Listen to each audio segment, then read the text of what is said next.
Hello guys, good morning, good afternoon, good evening sa inyong lahat. This is your service Mr. KGB Crypto. At ito na naman tayo sa ating ritual guys. Today is Monday, January 29, 2024, 5:50 PM na guys.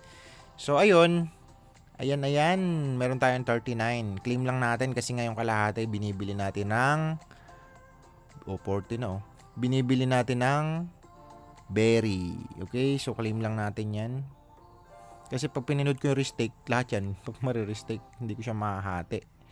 Kaya ang gagawin natin, hati-hati lang. Uy, 39 dito. Hindi pala. Labo na ng mata ko, guys. Nag-asikaso kasi ako ng mga employee. So,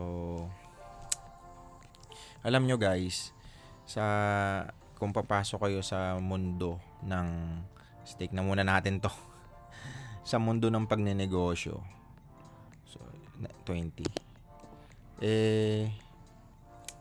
Kumbaga,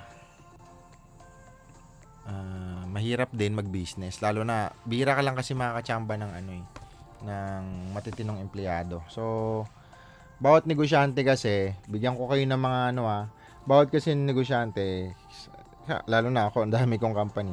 Iba-ibang style yan, guys. So, iba-ibang style ng paghawak mo sa tao, merong mga papalakihin mo yung sahod, yung mga ganon, yung mga big salary style ng mga empleyado, na pagmamanage sa empleyado. Ano pa ba? Yung pagmamanage na ikinikwento mo sa kanila, yung pangarap mo sa kumpanya, ikinikwento mo sa kanila yung direksyon ng kumpanya, at lahat sila papunta din doon ang direksyon. May mga ganon na kahit anong, kumbaga, palakihin mo yung sahod, ikwento mo pa lahat, at pag umasenso kumpanya kasama sila lahat, hindi naman yun ibig sabihin effective. Actually, hindi nga yun effective based sa experience ko. Mas effective yung yung medyo, yung mahigpit ka talaga, sin mahigpit. Hindi naman sobrang higpit, pero dapat parang, ano bang tawag diyan? Yung hagupit style, latego style, mga ganon. So, kailangan talaga maghigpit sa rules. Dapat talaga may rules, guys. Kasi, lalo na pag negosyante ka, iba-iba kasi ang ang ugali ng tao. Pero, in a human nature, lahat naman ng tao mababait. Nagkakataon lang na dumarating sa kanila pag may mga dumating na problema yan sa kanilang buhay-buhay. Doon na siguro humihigpit. I mean, sa patalim minsan kumakapit. Kaya minsan talaga may mananakawan at mananakawan ka. Kaya, alam mo naman syempre, yung mga employee, hindi naman natin sinasabi masama sila ha, mababait yan. Pero, may mga empleyado kasi na totoong concern sa kumpanya. May mga empleyado na hindi concern sa kumpanya, mga ganon. So, ang gusto kasi ng mga employee. Ito guys, sa business to ha, hindi ko sinasabing, kasi syempre may makikinig dito na employee, baka mamaya masaktan o ano. Hindi naman tayo ganoon. Kumbaga, at least naka-prepare ka rin pag magbi-business ka na. Kasi doon naman kung gusto mo yumaman, nasa negosyo talaga guys. O ngayon, halimbawa, may mga empleyado ka na. Ang gusto kasi ng mga empleyado, sa totoong buhay, security ang gusto niyan. Yung tipong wala silang gawin, may gawin man sila o wala, at least sumasahod sila daily, kinsenas katapusan, mga ganon. Yun yung mga gusto ng mga empleyado. Kaya pag hindi mo pinasahod, nako, yan na. Hindi lahat concern. Kumbaga, iiwanan ka niyan. So, yung tipong talagang ganon, kahit laging kulang, tawag dito, ikaw pa rin ang alam mo yun, talagang pag hindi mo binigay din sa empleyado yung kita nila kasi nga gusto ng security, wala, iiwanan ka talaga niyan guys. So, ang mga nature ng empleyado kasi pag lalo na pag natatrabaho, sa una masipag yan talaga. Masipag, pag tumagal, yayabang na, di ba? So, ganun talaga. Kailangan may HR ka nga yan. May mga taong humahawak sa empleyado mo, hindi ikaw mag-isa. Pero kung maliit pa lang syempre yung business mo, 5, 10 empleyado mo. So, talagang Kaya ano ba mga dapat gawin? So, paghandaan mo syempre yung pag-alis ng empleyado mo kasi hindi naman yan habang buhay sa iyo. Kumbaga, at least pinaghahandaan mo yung pag-alis nila, kung may kapalit sila. Lagi mong isipin yun, guys. Tapos, syempre bilang may-ari, dapat gumawa ka ng sistema. Magbigay ka syempre ng rules. Kailangan talaga may rules. Kasi pag sobrang bait ka na may-ari, aabusuhin at aabusuhin ka, guys. Pag ganun talaga, aabusuhin ka. Lalo na pag naging komportable na sila sa'yo. Yung ano ba yung mga dahilan para naging komportable? Yung nakikipagkwentuhan ka madalas, nagkukwentuhan ng mga problema. Sunod niyan, may mga time pa nga dyan. May mga empleyado kasi na, ano, sa bagay bilang may-ari, ikaw naman mangingilates kung anong gusto mong kuning empleyado. May mga empleyado kasi ikaw na makukuha na napakaraming problema. Alam mo yon, yung tipong pinag-uusapan na lang lagi problema sa opisina. Problema niya. So, hindi na nagkakaroon ng trabaho. I mean, kaya dapat meron ka rin syempre yung sistema. Pagandaan mo yon, yung mag-set ka ng rules. Ano pa ba? Bigyan syempre ng penalty pag nagkamali. Minsan kasi dahil kaibigan, kakilala, mahirap minsan pag ganun. Kaya ako, mga empleyado ko, wala akong kamag-anak na empleyado kasi mahirap. Pag nagkamali yon, napagalitan mo, ikukwento na sa buong angkan ninyo. Hindi nila iniisip na ikaw bilang may-ari, isip ka ng solusyon para pasahurin silang lahat. Ikaw, nakikita nila, siyempre hindi ka na pumupunta sa opisina. Pag may-ari kasi guys, isip lang ang gumagana. Hindi yun siyempre negosyante ka. Kumbaga ikaw yung may pinakamalaking risk. Ikaw yung may pinakamalaking taya. Yung mga empleyado, siyempre manpower, grabe trabaho. Tapos ikaw boss, siyempre, wala ka lagi dito, ganyan. So, by the way, napakwento na naman ako. So, mag-set kayo ng rules kapag nag-empleyado na kayo, may empleyado na kayo, mag-set kayo ng rules. Kung magkamali, may penalty syempre. At hindi rin naman yun pag may nagawang tama, meron ka ring tinatawag na reward bonus syempre pag may ginawang tama. Kaya yun, set ka ng rules, yun yung mga dapat gawin. So, para malaman mo, halimbawa, kung matagal na yung business mo, ito para sa mga negosyante ito so mga experience na natin. Ang mga technique naman dyan, para malaman mo kung tapat talaga sa empleyado mo, mag-ano ka, tawag dito, sabihin mo sa kanila na bankrupt ka. Bankrupt na kayo, magkukwento ka kunyari. Pag yung mga totoong empleyado na talagang mahal ka, pati yung kumpanya mo, mag-a-adjust talaga yan. Magsasabi sila na okay lang, sa umpisa lang to, dito pa rin kami. Pero kung hindi ka mahal ng empleyado mo, walang concern sa kumpanya, maalis agad yan. Siyempre, may binubuhay din yung pamilya, ganito ganyan. So, ayun, ano pa ba, mga technique dyan. Bawasan mo siyempre pag nagkamali sila. Yun na nga yung kanina, yung mga penalty system. Siyempre, isa pa, mga technique dyan. Para mag-manage mo na maayos empleyado mo. Yun nga, maghanap ka ng kapalit. Paghandaan mo na maghanap ka ng kapalit, siyempre. Kaya, para malaman nila na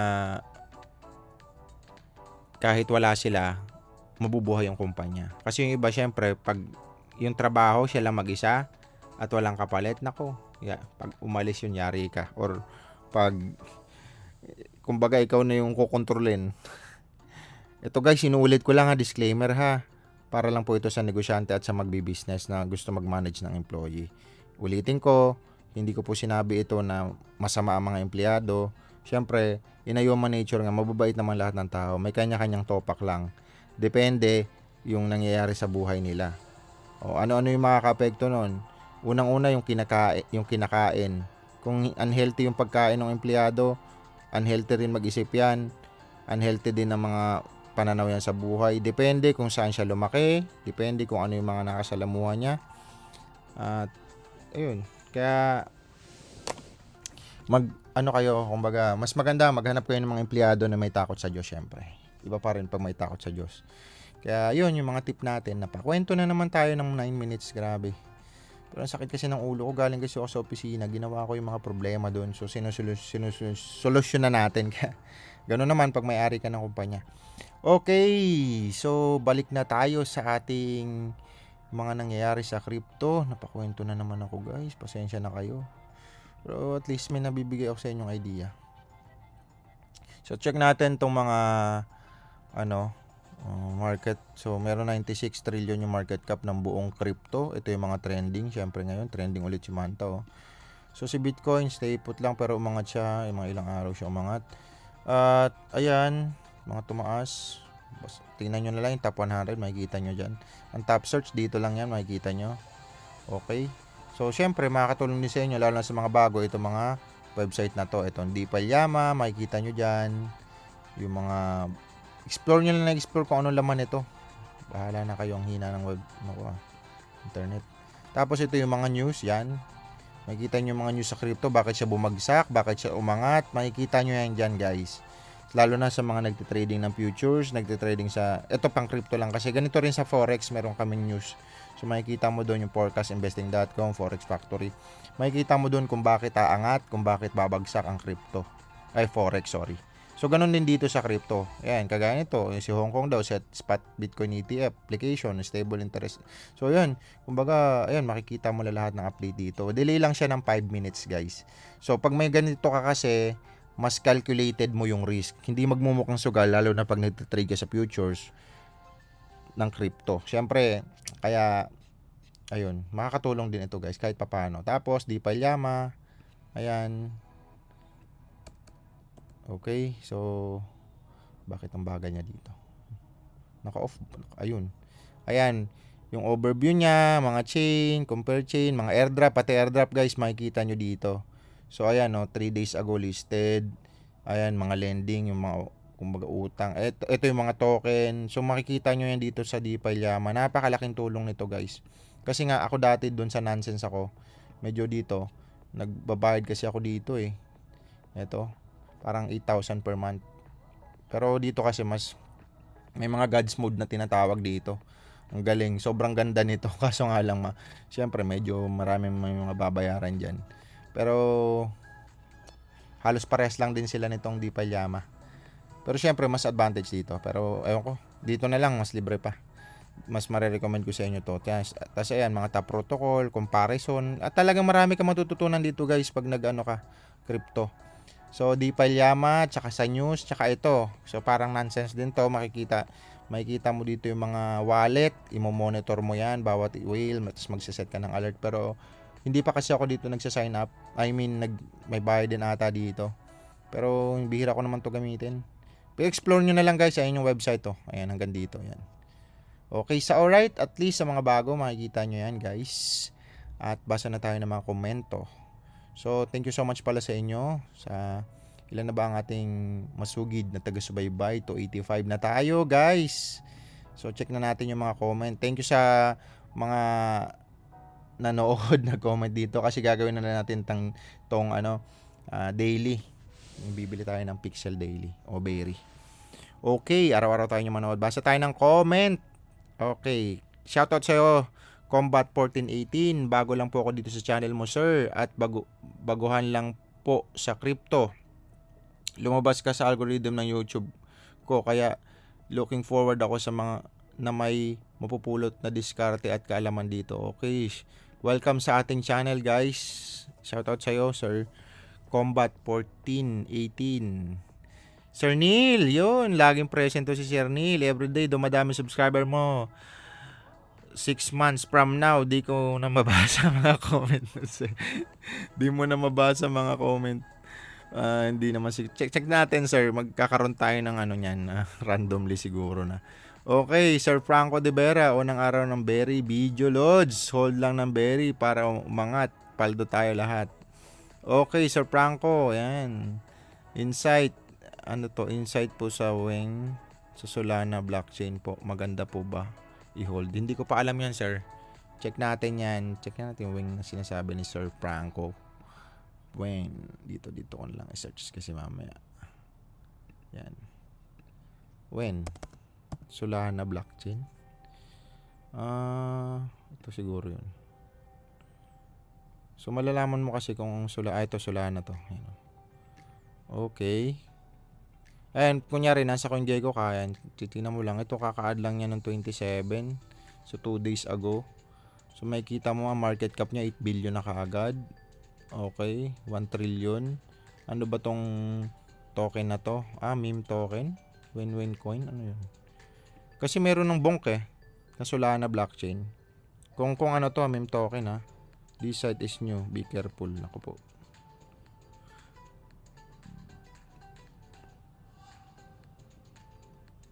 Mamaya ko na lang sir ito i-search ha. Tapusin ko lang tong video kasi 15 minutes na. Okay, ha. Shoutout kay Create Play Games. Wow. So 40,000 stake AXS equivalent to 60 per day. Is that correct? Mali ka sir. Nangyari lang umabot ng 60 kahapon kasi may event akong inatinan. Kumbaga, instead na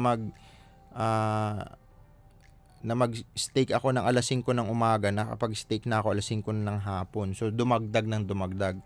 So, matotal sa 40,000, nasa 38 to 39 AXS ako per day. So, yun yung pinaka-earning niya. Base doon sa 34%. Siyempre, bumababa yan pag dumadami nag-i-stake. Pag unti ang nag-i-stake, liliit yan. Pero ito nga, ang linalabas lang na AXS per day. Yan. So matotal sa supply niya, umabot pa ng 7 years. Kasi 270 yung supply. So, 270, kayo na lang mag-compute. Okay, so alright. Sana tayo? Kay Sir Jude, Carlo, Manaog. Okay, keep it up. Tama, sabi nila, nakakatuwa na madinig na may open para sa share ng Pinoy Whales dito. Hindi naman ako whales. Yung iba madalas mayaman na gusto kapaperahan. Share ko yung ron experience ko. Walang niya, may nasa 1K ako na ron. Binasag ko. Ginawa kong 500 na lang kasi pababa ang price. Average siya nabili ng 140 per piece. Tapos yung pinalit ko na half, gumagalaw naman kaso pababa. Sayang, nag-stick sana ako ng ron na hindi ako bumili ng ganun talaga sir sa crypto. Pero yun nga, ang ano lang naman sa crypto, pag natalo ka kunyari ng 1,000, nagtaya ka or bumili ka, 1,000 lang din talo mo pag bumagsak yung value. Pero pag umangat naman, times 10, times 100 pa nga minsan, makachamba ka lang dyan. Pero ulitin ko, hindi po yung financial advice ha, hindi lahat ganun. Kaya ang problema, yung iba kasi naglalagay ng todo ng pera pag hindi mo na inaral. Pag na-scam, iyak. So yun. Okay, shoutout kay Music every time. Nice sir, may berry holding din ako sa paglalaro. Zero investment scholar here. Okay. Shoutout po sa inyo. Good morning, sir. Okay, so alright. Next, Sir Nick Arthur Tan. Lagi kong inaantay upload nyo, sir. Thank you so much, sir. Pasensya na. Medyo minsan kasi iba-iba ng oras ang pag-record ko. Kasi screen record lang talaga to, sir. Wala nang edit. Okay, Mr. D3519, ito lagi rin present to si sir. Attendance check, idol. Shoutout sa'yo.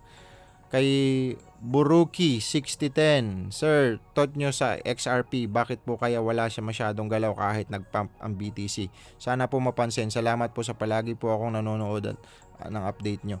Okay, shoutout po sa inyo. Ang XRP kasi may kaso siya. Actually, isa siya sa mga dati-dati pang token na may mga token pa ako niyan. Pero yung may isa akong wallet nasa Trezor, may mga XRP doon pero hindi ganun kalaki. Hinahayaan ko lang siya. Ngayon, yung XRP kasi na to guys, may kaso kasi ito. So, sa SEC. Pero ang tagal na nilang kinasuhan Pero sana ano na sila, maabsuelto na sila. Pag naabsuelto yun ng tuluyan, baka sumama na yan ng bonggang-bongga sa XRP sa pag-angat ngayong bull run.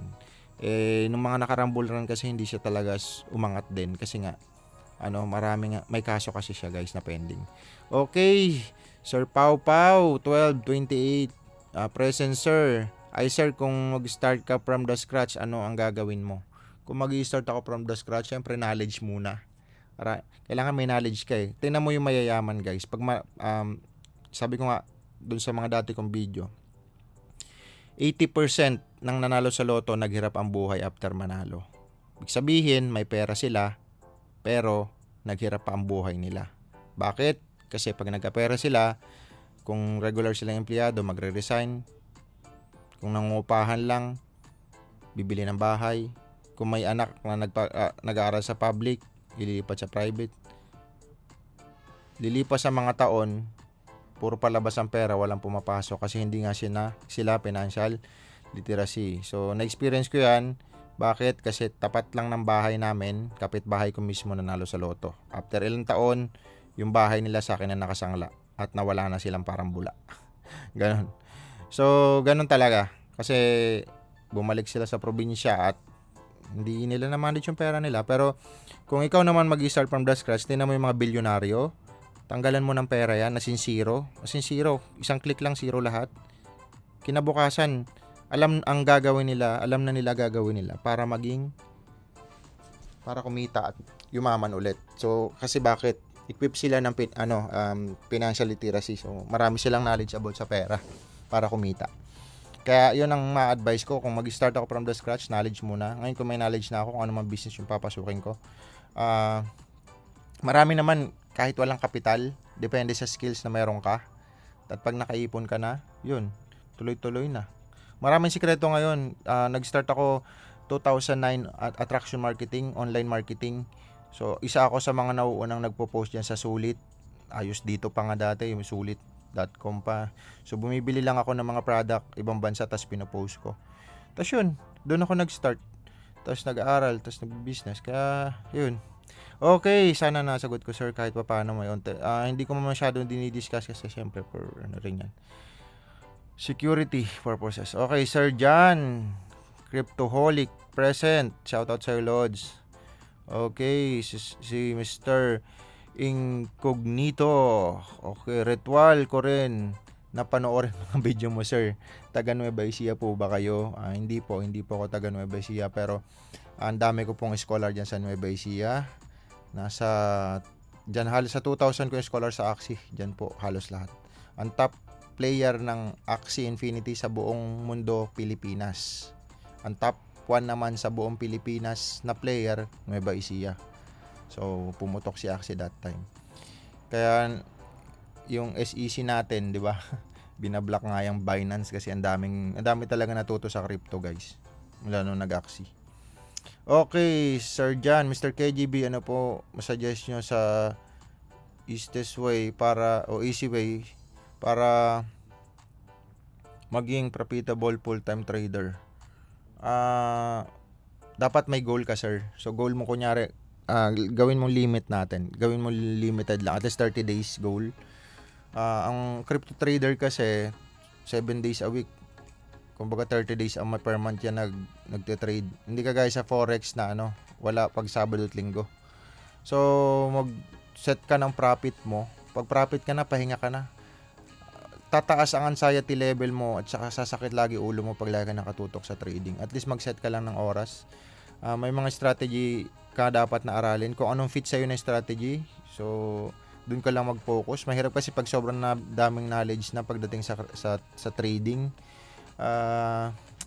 Kung may mga strategy ka na effective na sa'yo at kumikita ka dun, tapos maglagay ka lagi ng stop loss. Kasi pag wala kang stop loss, yari ka. Pag talo, bukas ulit, ganun lang, pahinga. Tapos the next, pag panalo ka na, pahinga na rin, wag ka nang tumaya kasi magmumukhang sugal na yan. So aralin mo yung may mga video may mga website naman para lumiit yung, parang kumbaga calculated mo na yung risk mo pag aware ka sa mga news mga nangyayari sa market. Okay, si Sir Meet Jobo, present boss. Inaabangan ko video mo araw-araw. Thank you so much, sir.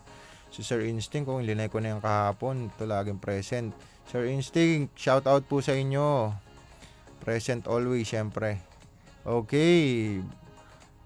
Boss, salamat. Na-inspired po ako sa inyo. Nakapag-stake na rin ako, gayahin ko ang strategy mo, yung reward ko convert sa berry. Okay, so alright. Shout out sa iyo, Sir Carlos. Si Sir Franco, present loads. Apply ako sa iyo, work loads. Shout out sa inyo. Ito si Sir Franco, laging present to eh. Okay, ang daming comment almost 2 months po ako nanonood sa inyo. Nakapag-stake na din ng konting excess. Salamat, sir, palagi. God bless. Okay, Sir Arbs03, shout out po sa inyo. Sir Neil, lagi ring updated to.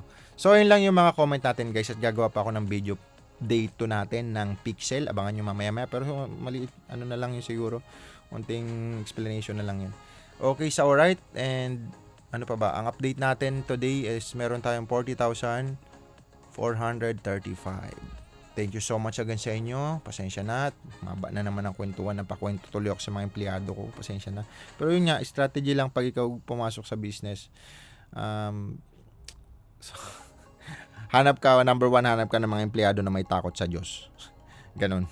Isa siguro yung sa number one tip ko. Kung ikaw ay magpapasok sa pagiging negosyante, kasi normal pag negosyante kailangan leverage ka, may gumagawa para sa iyo, may nagtatrabaho para sa iyo, para ikaw bilang negosyante nakakapag-isip ka ng tama para makapagpasahod ka sa kanila at mabigay mo rin siyempre yung mga pangarap nila dahil sila ay may mga pangarap din sa pamilya nila. Pag lumaki ka kasama naman niya may empleyado, sigurado yun na asenso kayo. Yun nga lang, ang mga tao kasi iba-iba ng ugali. Okay? So ang effective para sa akin syempre yung meron kang latigo style. Mahigpit ka, dapat may rules. Mabait ka rin pag may reward. Okay? Pag nakakagawa ng mabuti, rewardan mo. So, ayun lang at napakwento na naman tayo. Thank you so much again sa inyo guys. And see you tomorrow. Bye-bye.